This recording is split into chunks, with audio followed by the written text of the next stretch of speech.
Good morning बच्चों। Class BSc second year और BSc BEd third year के लिए ऑर्गेनिक केमिस्ट्री का हमारा टॉपिक चल रहा है ऑर्गेनिक कंपाउंड ऑफ नाइट्रोजन, जिसके पार्ट नंबर 16 की हम बात कर रहे हैं। हमने 15 तक कर लिया था। हम कर रहे थे एमीन और एमीन से संबंधित रासायनिक अभिक्रियाओं की हम बात करने जा रहे हैं। हमने इसके जो प्रभावित करने वाले क्षारीय प्रवृत्ति को प्रभावित करने वाले संरचनात्मक लक्षणों की बात की थी लास्ट क्लास में, और आज हम इसकी केमिकल रिएक्शन करेंगे। तो आज का हमारा टॉपिक हो जाएगा रासायनिक अभिक्रियाएं। रासायनिक अभिक्रियाएं, और फर्स्ट हमारी रासायनिक अभिक्रिया है क्षारीय प्रकृति।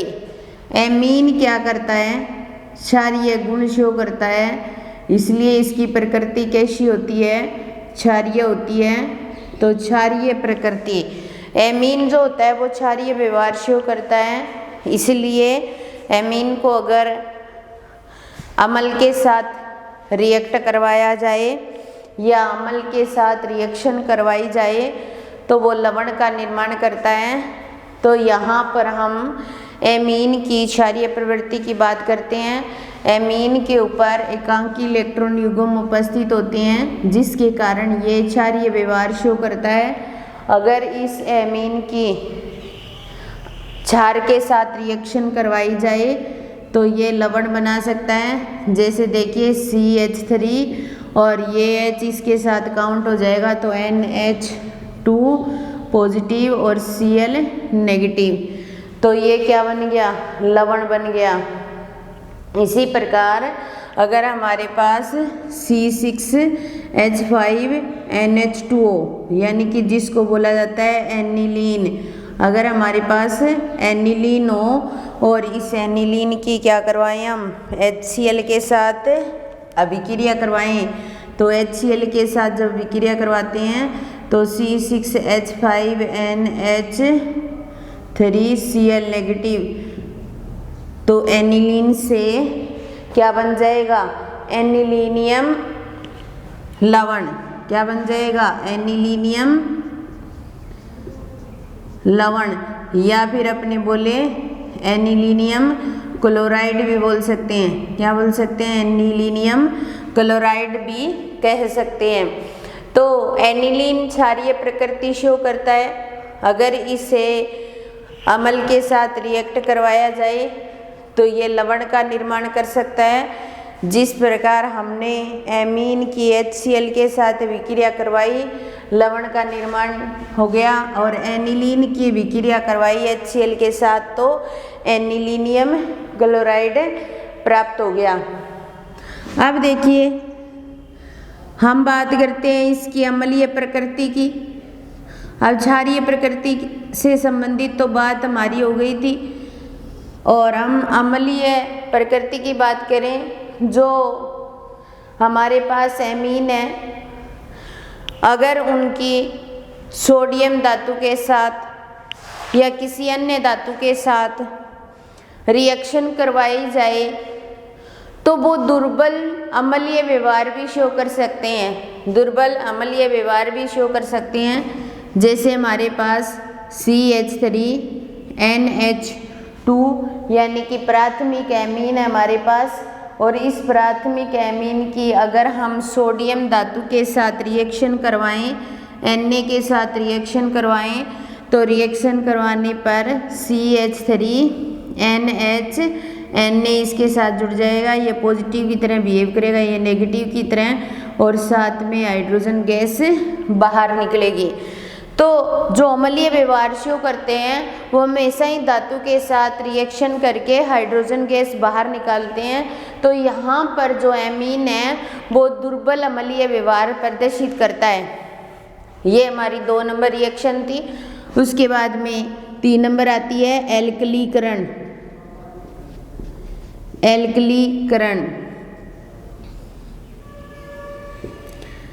एमीन जो होता है वो एल्किल हैलाइड के साथ रिएक्शन कर सकता है। जैसे हमने प्राइमरी एमीन लिया तो वह एल्किल हैलाइड के साथ रिएक्शन करके सेकेंडरी एमीन बना सकता है, और सेकेंडरी एमीन एल्किल हैलाइड के साथ रिएक्शन करके टर्सरी एमीन बना सकता है, और टर्सरी एमीन एल्किल हैलाइड के साथ रिएक्शन करके चतुष्क अमोनियम लवण का निर्माण कर सकता है। तो हम देखिए रिएक्शन करवाते हैं।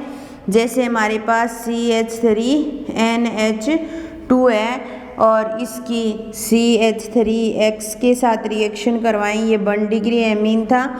यहाँ से एक H और X बाहर निकल जाएगा और CH3 और CH3NH यानी कि सेकेंडरी एमीन बन गया, और सेकेंडरी एमीन की फिर एल्किल हैलाइड के साथ रिएक्शन करवाई और HX फिर बाहर निकल गया, और क्या प्राप्त हो गया हमें, टर्सरी एमीन प्राप्त हो गया। और फिर टर्सरी एमीन की फिर एल्किल हैलाइड के साथ रिएक्शन करवाई तो हमें CH3 4N positive X negative, तो इसको बोलेंगे चतुष्क अमोनियम लवण। तो किसका निर्माण हो गया, चतुष्क अमोनियम लवण का, या चतुष्क अमोनियम हैलाइड भी बोल सकते हैं, Cl जुड़ा हो तो क्लोराइड भी बोल सकते हैं। तो हमने 3 रिएक्शन की बात की। क्षारीय प्रकृति एमीन जो होता है वो अम्ल के साथ रिएक्शन करके लवण बना सकता है क्योंकि वो क्षारीय प्रकृति शो करता है। इसी प्रकार अगर हम अम्लीय प्रकृति की बात करें तो ये दुर्बल अम्ल की भांति भी व्यवहार कर सकते हैं। सोडियम धातु के साथ रिएक्शन करके हाइड्रोजन को बाहर निकाल सकते हैं, और एल्किलीकरण करवाते हैं तो प्राइमरी एमीन सेकेंडरी एमीन में, सेकेंडरी टर्सरी एमीन में, टर्सरी एमीन चतुष्क अमोनियम लवण में परिवर्तित हो सकता है। इसके अलावा चौथी हमारी रिएक्शन आती है एसिलीकरण। चौथी रिएक्शन जो आती है वो होती है एसिलीकरण। एसिलीकरण का मतलब हो गया एसिटिल क्लोराइड के साथ या एसिटिक एनहाइड्राइड के साथ रिएक्शन करवाना। एसिटिक क्लोराइड व एसिटिक एनहाइड्राइड के साथ रिएक्शन करवाना। एसिटिक क्लोराइड का जो फॉर्मूला होता है वो CH3COCl होता है, और एसिटिक एनहाइड्राइड को हम CH3CO की 2 O से प्रदर्शित करते हैं। ये होता है एसिटिक एनहाइड्राइड। जैसे हमारे पास CH3CH2 है और इसकी NH2 है, और इसकी विक्रिया हम CH3COCl के साथ करवाएं तो अगर CH3COCl के साथ करवाएंगे तो देखिए यहाँ से H और Cl, ये H और Cl HCl के रूप में बाहर निकल जाएंगे, और हमें CH3NH CH3CONH प्राप्त हो जाएगा। इसी प्रकार अगर हमारे पास C6H5NH2O और इसकी एसिटिक क्लोराइड के साथ एनिलीन की भी करवा सकते हैं हम रिएक्शन। यहाँ से HCl बाहर निकल जाएगा, और इसके साथ में CH3CONH C6H5 जिसको बोलेंगे एनिलाइड्स प्राप्त हो गए हमें, ठीक है। इसी प्रकार अगर हमारे पास CH3NH2 की रिएक्शन हम एसिटिक एनहाइड्राइड के साथ करवा सकते हैं, COOCOCH3 ऐसे लिख सकते हैं हम एसिटिक एनहाइड्राइड को। तो यहाँ से एक H इसके साथ बाहर निकल जाएगा, पीछे क्या बच गया CH3COCONH NH और CH3 plus CH3COOH acetic acid बाहर निकल जाता है, ठीक है। इसी प्रकार अगर C6H5NH2 लें और इसकी CH3COOCOCH3 के साथ रिएक्शन करवाएं तो यहाँ से H और CH3CO ये बाहर निकल जाएगा, और CH3CONH C6H5 ये प्राप्त हो जाएगा। तो एसिलीकरण का मतलब होता है एसिटिल क्लोराइड या एसिटिक एनहाइड्राइड के साथ रिएक्शन करवाना। तो सबसे पहले हमने प्राइमरी एमीन लिया जिसकी एसिटिल क्लोराइड के साथ रिएक्शन करवाई, ये प्राप्त हो गया। फिर एनिलीन की विक्रिया करवाई तो यहाँ से HCl बाहर निकल गया, यहाँ C6H5 जुड़ जाएगा। फिर प्राइमरी एमीन की एसिटिक एनहाइड्राइड के साथ रिएक्शन करवाते हैं तो एसिटिक एसिड बाहर निकलता है। और इसी प्रकार फिर एनिलीन की CH3CO CH3 के साथ करवाते हैं तो ये बनता है और साथ में एसिटिक एसिड बाहर निकलता है। तो ये थी हमारी जो नाइट्रोजन कंपाउंड से संबंधित टॉपिक एमीन चल रहा है उसकी रासायनिक अभिक्रियाओं की बात की हमने, जिसके अंदर हमने 4 रिएक्शन की बात की है। नेक्स्ट करेंगे अभी और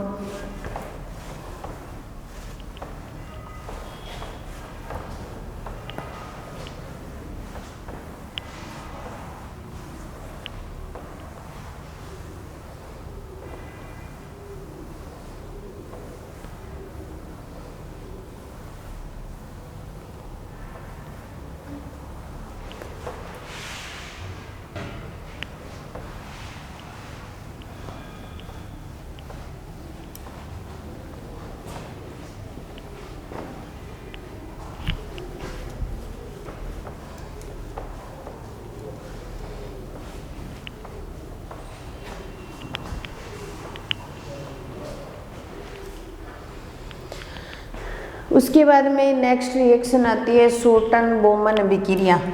हमने टोटल कितनी रिएक्शन कर ली? 4 रिएक्शन। 5 नंबर रिएक्शन आती है शोटन बोमन अभिक्रिया। शोटन बोमन अभिक्रिया की बात करते हैं हम। तो शोटन बोमन अभिक्रिया के अंदर क्या करते हैं हम?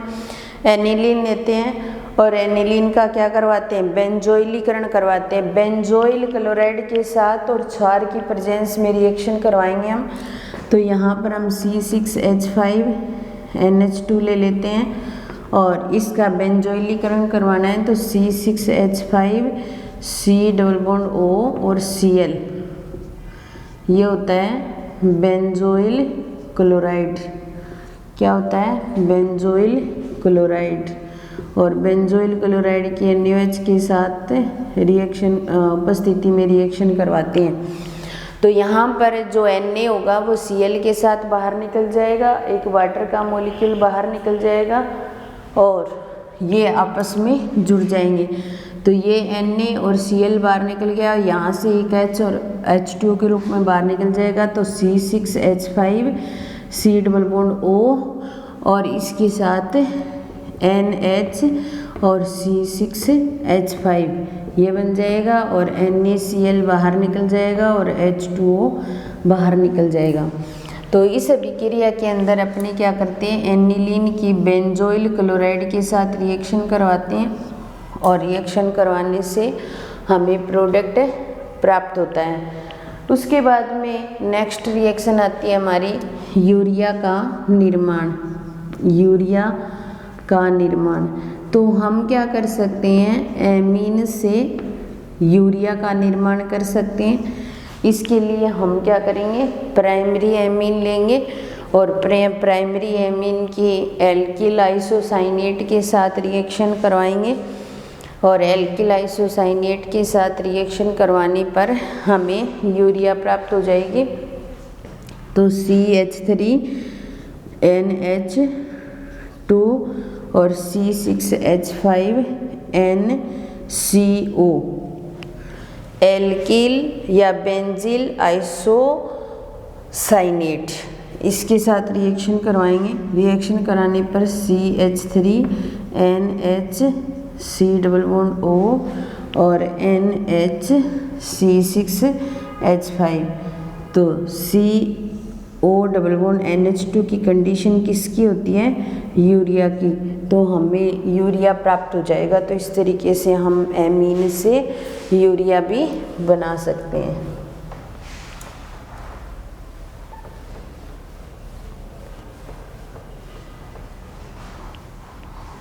उसके बाद में हमारी नेक्स्ट जो रिएक्शन आती है वो आती है मैनिक अभिक्रिया या मैनिक अभिक्रिया। मैनिक अभिक्रिया आपको मैंने पहले करवाई भी है, एल्डिहाइड वाले चैप्टर में हमने की भी है इस रिएक्शन को। वहाँ पर अपने क्या करते हैं, मैनिक अभिक्रिया के अंदर मैनिक क्षार का निर्माण करते हैं। तो इसके अंदर क्या करते हैं हम, एल्डिहाइड कीटोन और सेकेंडरी एमीन लेकर के इस रिएक्शन को करवाते हैं। तो एल्डिहाइड का एक कार्बन का जो कंपाउंड होता है उसको फॉर्मल्डिहाइड बोला जाता है।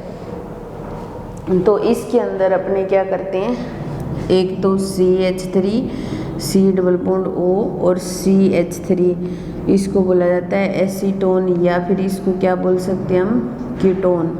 एक तो ये लेते हैं, साथ में क्या लेते हैं HCHO, क्या लेते हैं फॉर्मल्डिहाइड, ठीक है, फॉर्मल्डिहाइड लेंगे और साथ में क्या लेंगे सेकेंडरी एमीन, तो C2H5 2NH ये लेकर के रिएक्शन करवाते हैं।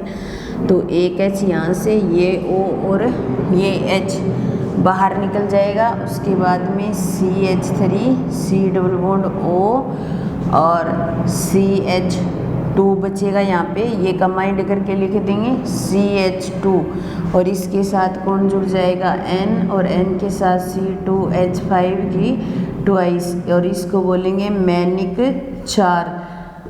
तो मैनिक अभिक्रिया के अंदर क्या होता है, कीटोन और फॉर्मल्डिहाइड, ये हमने लिया है फॉर्मल्डिहाइड, कीटोन फॉर्मल्डिहाइड और सेकेंडरी एमीन लेकर के जब रिएक्शन करवाते हैं तो मैनिक क्षार का निर्माण होता है। इसलिए इस अभिक्रिया का नाम पड़ गया मैनिक अभिक्रिया। मैनिक क्षार का निर्माण करते हैं इसलिए इस अभिक्रिया का नाम होता है मैनिक अभिक्रिया। फिर उसके बाद में नेक्स्ट रिएक्शन आती है जेरेविटिनोफ अभिक्रिया। जेरेविटिनोफ अभिक्रिया, जेरेविटिनोफ अभिक्रिया। इस अभिक्रिया के अंदर क्या होता है, हम एमीन लेते हैं और एमीन की गिरनारक अभिकर्मक के साथ रिएक्शन करवाते हैं। जैसे ही रिएक्शन करवाते हैं तो हमें एल्केन प्राप्त होती है।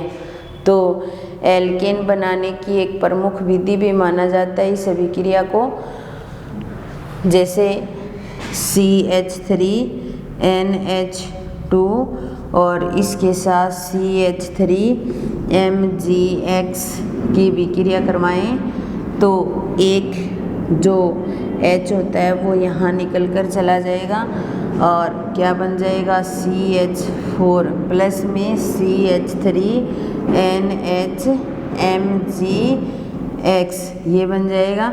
फिर इसकी फिर अपने CH3MgX CH3MgX के साथ फिर वापस रिएक्शन करवाएंगे। फिर एक H निकल कर के इसके साथ चला जाएगा CH4 और ऊपर बच जाएगा CH3N और MgX की ट्वाइस ये बन जाएगा और ये क्या बन जाएगी, मीथेन बन जाएगी। तो जेरेविटिनोफ अभिक्रिया ऐसी अभिक्रिया जिसके अंदर मीथेन का निर्माण कर सकते हैं हम। तो ऐसी अभिक्रिया जिसके द्वारा मीथेन का निर्माण किया जा सकता है वो अभिक्रिया जेरेविटिनोफ की अभिक्रिया होती है।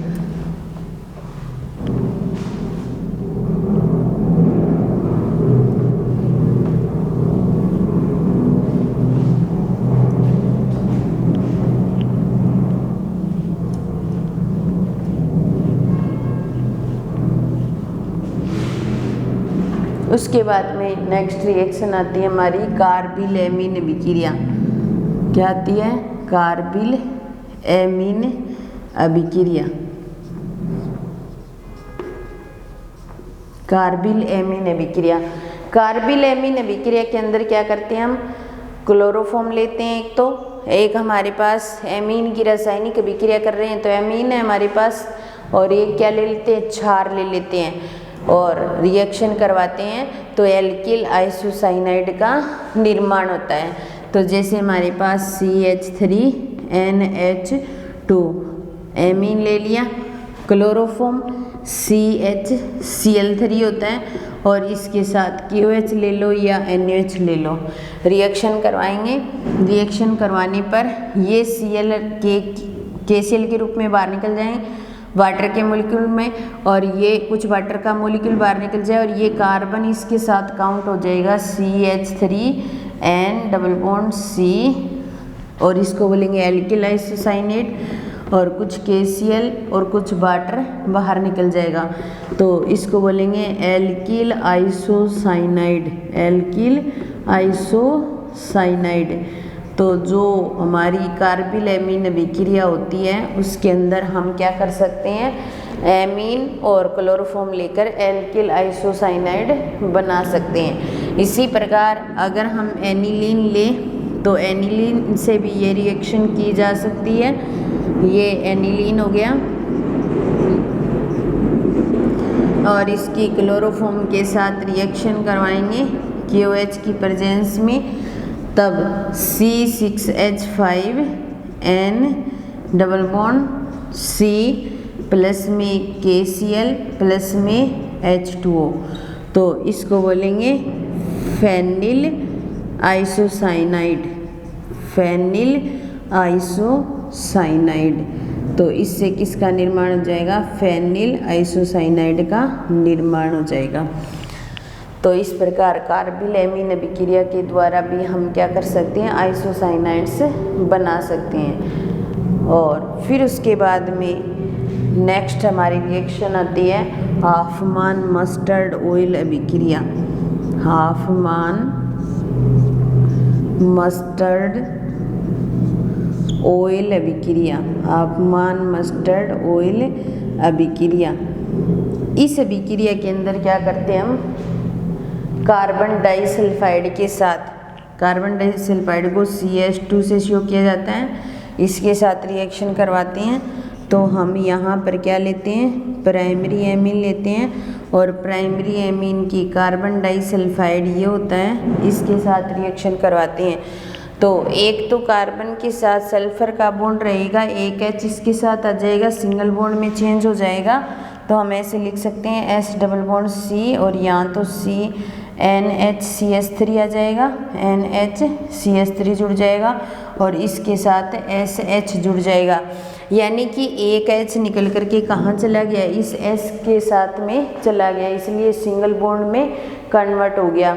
और उसके बाद में इसको अपने क्या करवाएंगे, HgCl2 के साथ रिएक्शन करवाएं, इसकी रिएक्शन HgCl2 के साथ रिएक्शन करवाएं तो इससे हमें प्राप्त हो जाएगा CH3N double bond C double bond S। क्या प्राप्त हो जाएगा, अगर ऐसी कंडीशन हो CH3N double bond C double bond O, alkyl isocyanate बोला जाता है, तो ये हो जाएगा एल्किल आइसो, और ऑक्सीजन की जगह सल्फर लगा हुआ है तो थायो लिखा जाएगा, सल्फर के लिए थायो लिखते हैं, और थायोसाइनेट तो एल्किल आइसोथायोसाइनेट। तो आपमान मस्टर्ड ऑयल अभिक्रिया जिसके अंदर क्या करते हैं, हम प्राइमरी एमीन लेते हैं और इसकी कार्बन डाइसल्फाइड के साथ रिएक्शन करवाते हैं, एक मध्यवर्ती उत्पाद बनता है जिसकी HgCl2 के साथ रिएक्शन करवाते हैं तो एल्किल आइसोथायोसाइनेट बनता है। क्योंकि ऊपर वाली स्ट्रक्चर मैंने बनाई है वह एल्किल आइसोसाइनेट की है, तो ऑक्सीजन होता है उसको सीधा ही लिख देते हैं, लेकिन ऑक्सीजन की जगह अगर सल्फर आ जाए तो थायो लगता है, तो इसलिए ये बन जाएगा एल्किल आइसोथायोसाइनेट। तो इसलिए एल्किल आइसोथायोसाइनेट का निर्माण हो जाएगा। इसी प्रकार अपने पास में जो एरोमेटिक एमीन है उसके साथ भी यही रिएक्शन करवा सकते हैं हम, एरोमेटिक एमीन के साथ भी रिएक्शन करवाई जा सकती है। अगर हमारे पास हम क्या करते हैं, एनिलीन ले लेते हैं, एनिलीन C6H5NH और C6H5NH ये ले ली और कार्बन डाइसल्फाइड के साथ रिएक्शन करवाएं और KOH की प्रेजेंस में, किसकी प्रेजेंस में, KOH की प्रेजेंस में, तो एक सल्फर जो होती है वो तो K2S के रूप में बाहर निकल जाएगी और ये C6H5NH और C6H5NH ये डायरेक्टली इस कार्बन के साथ जुड़ जाएंगे और ये कार्बन S के साथ जुड़ा हुआ है। एक सल्फर K के साथ मिलकर के K2S के रूप में बाहर निकल जाएगी और कुछ वाटर के मॉलिक्यूल बाहर निकल जाएंगे।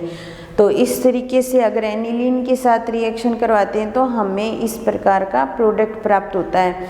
तो इसको बोला जाता है NN डाईफेनिल। N के साथ फेनिल ग्रुप जुड़े हुए हैं तो N फेनिल डाईफेनिल थायोयूरिया